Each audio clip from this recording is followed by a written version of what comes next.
everybody, and welcome back to Rock My Bean. This is John, and we are doing the greatest rock albums of the 60s, 70s, and 80s. I'm sorry.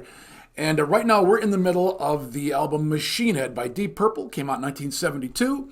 Was a huge hit for them. It had some incredible songs on it.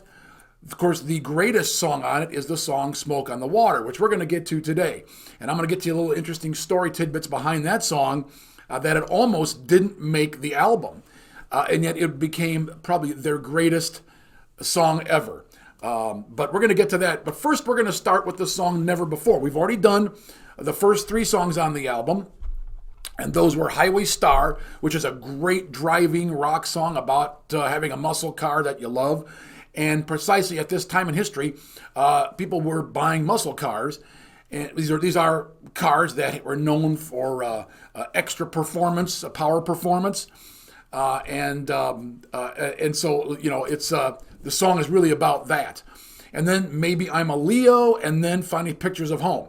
This time we're going to do the two songs Never Before and Smoke on the Water. And then the next show we're going to do Lazy and Space Truckin', which is one of my favorite songs on the album.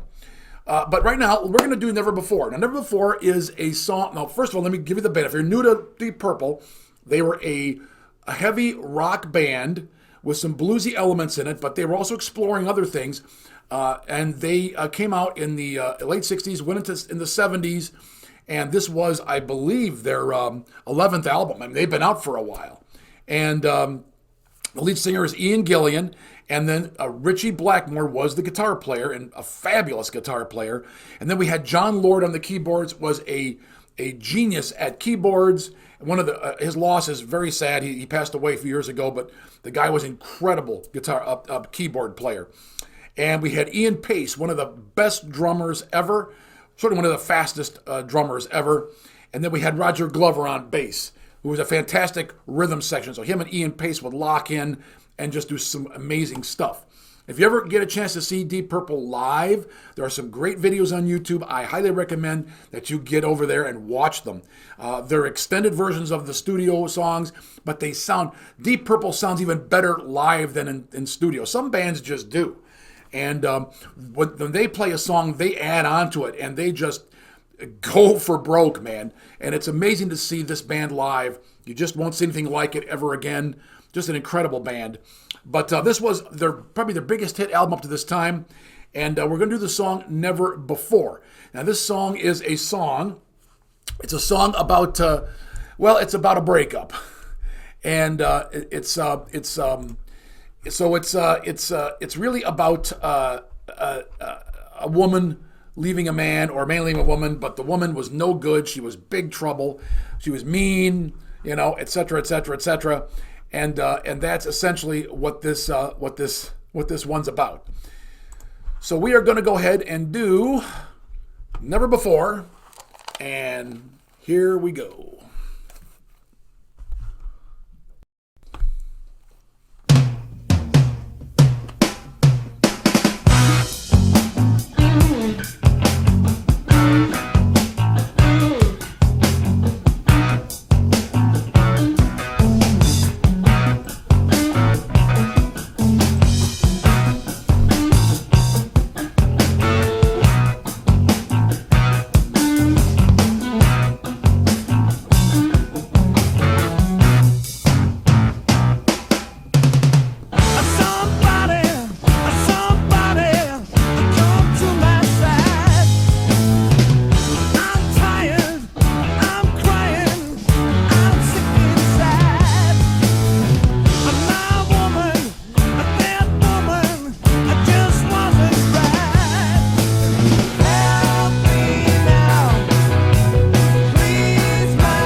go, and that was.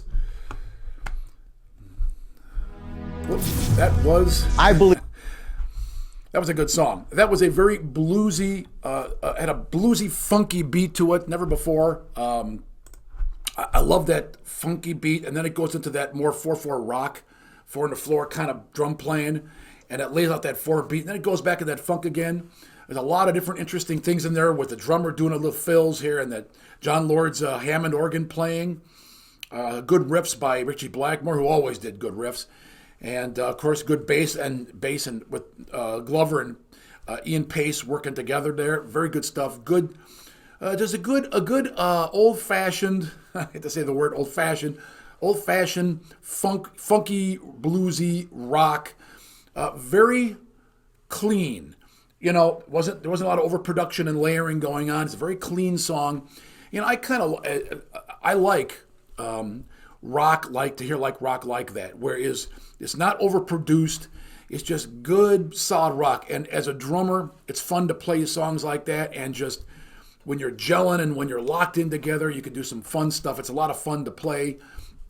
This song's a lot of fun to play on the drums. There's some good little fills in there that Ian Pace throws in, and a lot of little syncopation and stuff going on that keeps it interesting. It's a good song. And the song is about, and everybody's probably been through it, at least every man has been through it, maybe not every man, but a lot of men had a bad woman that, man, she has to go, okay? And I'm sure there's women have the same thing about a bad man. So this song is about a bad other person you just had to get rid of. You feel terrible. The person really did you wrong, and that's what the song's about. Okay. So now we're going to go to the next song on the album, which is, of course, the most popular Deep Purple song ever made. And I'm going to tell you, Smoke on the Water, that's the name of this, was so popular, and yet it almost didn't make it on the record. In fact, it wasn't going to be on the record. It was only added to the record after a certain event just before the recording of the album that changed everything. And then when they were recording, they realized they had space left on the record, and so they put this song together and added it to the end to the record, and it was a huge hit. In fact, they weren't even going to play it in their live shows, but they did play it in they didn't even release it as a single, for one thing. And when they played it for the audience went crazy for it. And they're like, wow, they really dig this song. And it didn't really hit big in America till after their next album had come out. And by that, the lineup in the band had changed. A couple of their players had actually left. So anyway, that's kind of the general story here. But the real story behind Smoke on the Water is inspiration from the fire at the casino in Montreux, Switzerland in 1971. Now, the band was going to start recording this album there right after the Frank Zappa concert. But someone in the audience fired a flare gun at the ceiling this is actually in the casino, during Zappa's show, and set the place on fire. So Deep Purple was actually in the audience when this show was going on, and the lead singer, Ian Gillan, said that 2 flares were shot by someone sitting behind them that actually landed in the top corner of the building and set it ablaze. So Zappa stopped the show, and he helped people get out in an orderly way. So Deep Purple is watching this blaze from a nearby restaurant. They left, of course, and went to a nearby restaurant. And when the fire died down, a layer of smoke had actually covered Lake Geneva, and which is the hotel was on the lake. And Roger Glover saw this and said, I got an idea for a song, for a title of a song. Let's call it Smoke on the Water. So Ian Gillan wrote the lyric and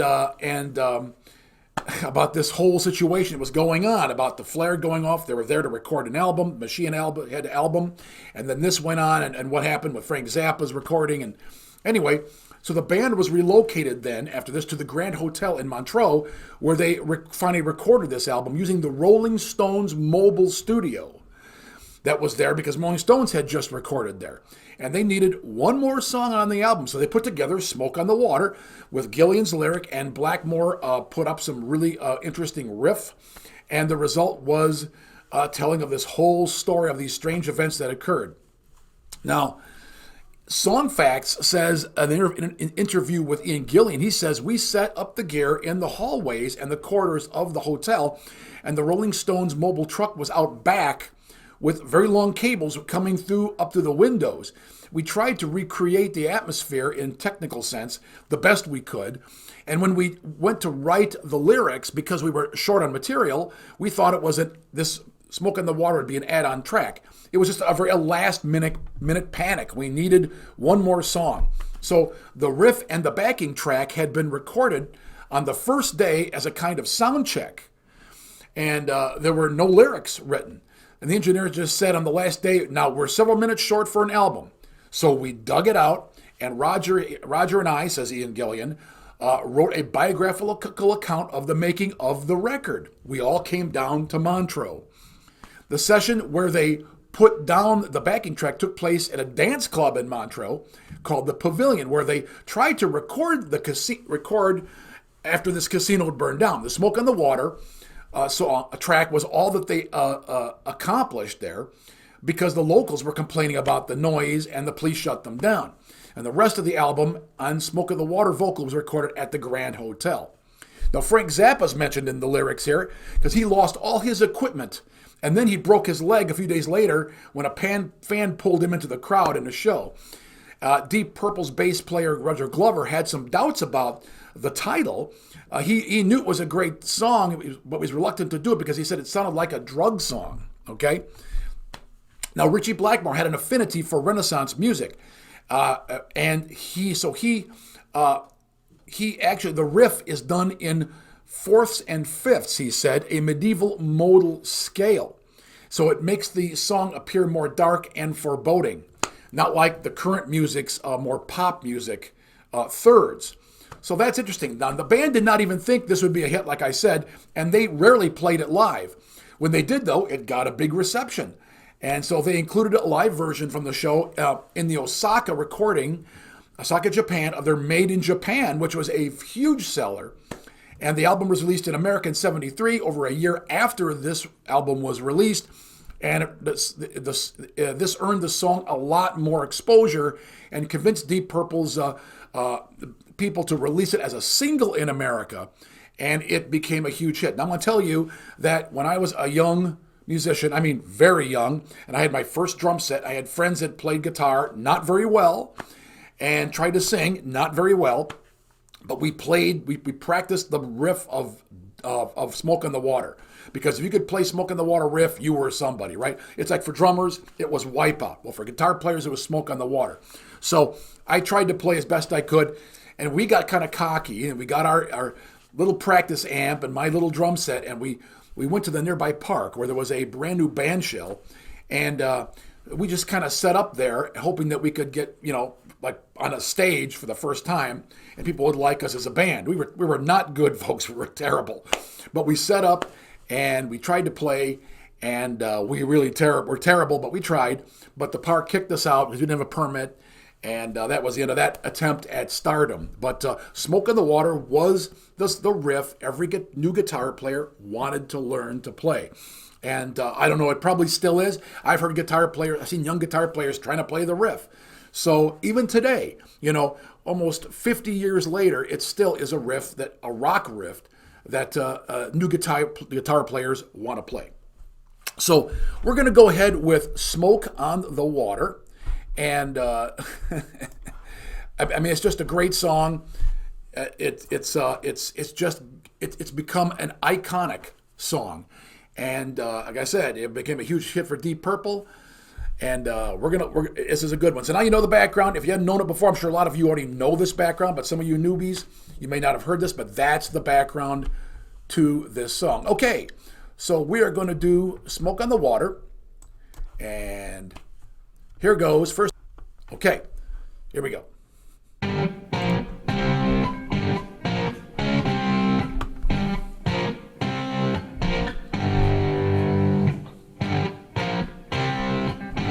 That's the riff.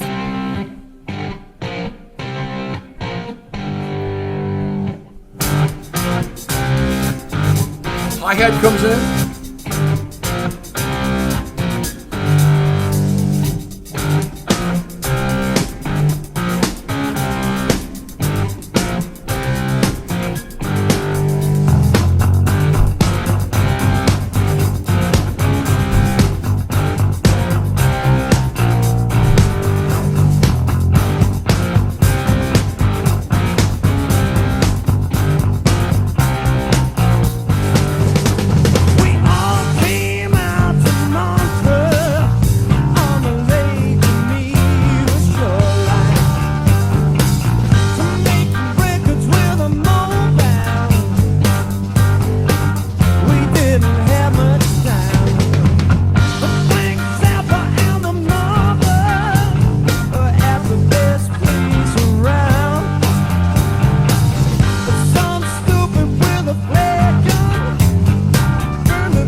Great guitar part.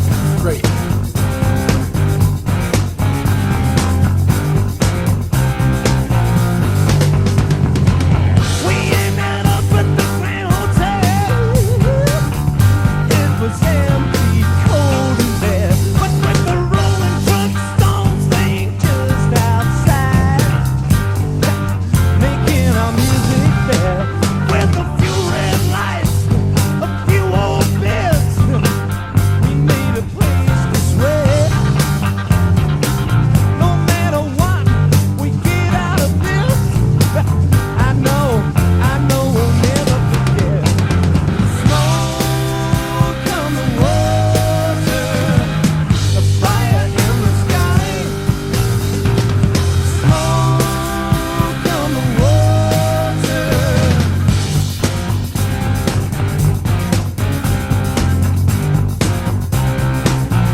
Good hi-hat work.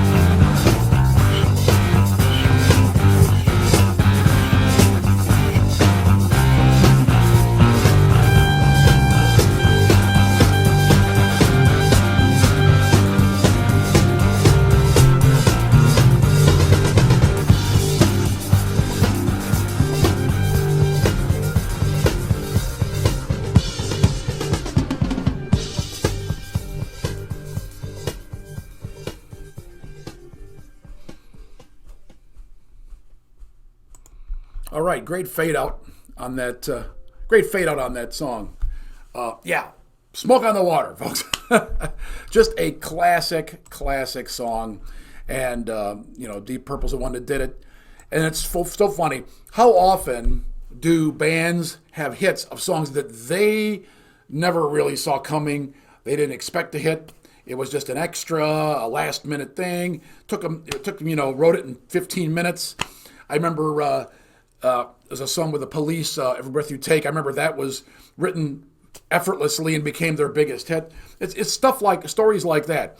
You work hard at all this other material, and you work on it, and you make it happen, and then this accident happens, this last minute thing, and boom, it explodes into success. This is such a common tale among musicians. Now, I'm going to say one thing what I like about Deep Purple, and I like about these early bands from the 1970s, it was just clean rock and roll. There wasn't a lot of overproduction. There wasn't too much thought, tons of, overlays and overdubs and everything else. It was just clean rock and roll, and done by really talented musicians that knew their instruments and knew music and just played the hell out of their music, okay? Their instruments. And that's what you got back then. Eventually the technology got better, and they would add lay-ins and overdubs and all kinds of stuff. And then it just kind of, while I like a lot of that music, it's nice to just hear a clean rock and roll by just brilliant musicians, really good at their craft, really good at what they do, and they can sit down tightly and play a great song. It doesn't need to be fancy or complex, it just needs to be good. And Deep Purple was definitely that. And they're still around today, folks. They just recorded a new album, and they're still around. So you go out and grab it. What I heard it sounds pretty good. They've changed a lot of band members over the years and had some different members. They've had David Coverdale in it. They've had Steve Morris playing guitar for quite a while with them, and some others like Simon McBride and Rod Evans and Joe Satriani has played with them. So it just goes on and on. They've had a lot of other musicians come in and out of the band. It's been one of those sort of things. It's not like Rush that stayed the same all the years, but very few bands keep their same members lifelong, especially if they're going decades. And Deep Purple was one of those. But they still play, and they still get a respectable audience. And Ian Gillan can still sing, and that's saying something. The guy's got to be in his 70s. So and Ian Pace is still playing. I watched him just the other day do something. He's in his 70s, and he is still getting those triplets and those single and double stroke rolls down crisp and tight, just incredible. I'm 62 and I'm having a hard time So this guy has some staying power, and it's good to see these guys, even though they're old and gray, they can still do what they always did, and they do a pretty darn good job. So, well, anyway, so that's the next two songs on the Machine Head album. We're going to do the last two, like I said, the next show, and they are going to be Lazy and Space Truckin', which I really like Space Trucking. Some people like it, some people don't. I like Highway Star, but I like Space Truckin' more. I don't know why. It's just got this sort of raw, wild energy about it, and it's just crazy. It's a totally science fiction thing. We're space trucking, you know. There's not a lot of deep lyrics. There's nothing profound or philosophical about it. It's just a crazy rock song. And believe me, go watch the live version of Space Trucking. Yeah, it's awesome. It's incredible. All right, well, that's all we have for this. I'm glad you joined us on the this album. We're doing finishing up Machine Head next time, and we've done Rush's 2112. We've done Boston's debut album. We did Rumors by Fleetwood Mac, and we're doing The Dark Side of the Moon by Pink Floyd. We're finishing that up too, so that'll be up as well. And we're doing another album. We had a poll, and the at first looked like Black Sabbath Paranoid was winning the poll, but now it looks like another album pulled ahead, and Night at the Opera by Queen seems to have won the poll just by a squeak. So we're going to do Night at the Opera by Queen next. But don't fear, you Black Sabbath Paranoid people. We're going to do Paranoid. Can't live without it. Going to have to do it. So it's probably going to be down the road, not very far, and maybe be a runoff between that and some other albums that we put up that got a few votes, and see if we can get a decision on that. I'd like to invite all you guys to take part in this, to be a part of this. Tell me the albums you want me to review that had an impact on you, a real impact. Say you're a drummer, a musician, and you really want this album just had a big impact on me. Go ahead and tell me what that is, and we'll look at it. We'll put it into one of our polls, and we can vote on it, and you guys will get what you want. Give the people what they want. That's what we're doing here. But we're also trying to show newbies, people who have maybe never heard this music before, another generation, what this is all about, what album-oriented rock really is all about. And, it just doesn't exist anymore with MP4s and MP3s, and it doesn't happen anymore. But, it's interesting. I have found my granddaughters getting into old records of mine. In fact, I had an extra copy of Journey's Evolution album, and my granddaughter, I think she's like 19 years old, and my other granddaughter, who was just starting high school, they wanted it. And I said, well, I've got 2 copies. You can take it. So they're listening to this music. They've got a nice record player, and they're digging it. And I can't ask for anything more. It's fantastic that a new generation is actually taking the time to listen to it. They like the idea of records. It's kind of a novelty. And, I'm telling you, you just don't get the same feel from digital music that you get from analog recordings. You just don't. And I love listening to records. It's just my preferred way of listening to any of the music that we're playing here. And I'm glad a new generation is finding the same. Well, thank you for joining me on this show. And as always, please leave your comments behind. I love your comments. I comment on all of my. I love to hear what people think about what we're doing. Have some stories you have to tell. Your opinions about the music. Absolutely love it. And I really want to include you as a partnership in this show.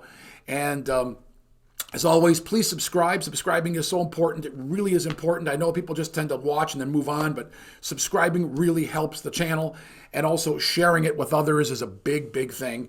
If you know some other old fogies like me out there who love this music, dig it to them, send it to them. And if you know some young people, send it to them too. You'd be surprised. They learn to like this music. They find out that, hey, there's something really good here that I missed, I want to get into. So please do that. As always, thank you for joining me, taking the time to do it, and we'll see you again soon.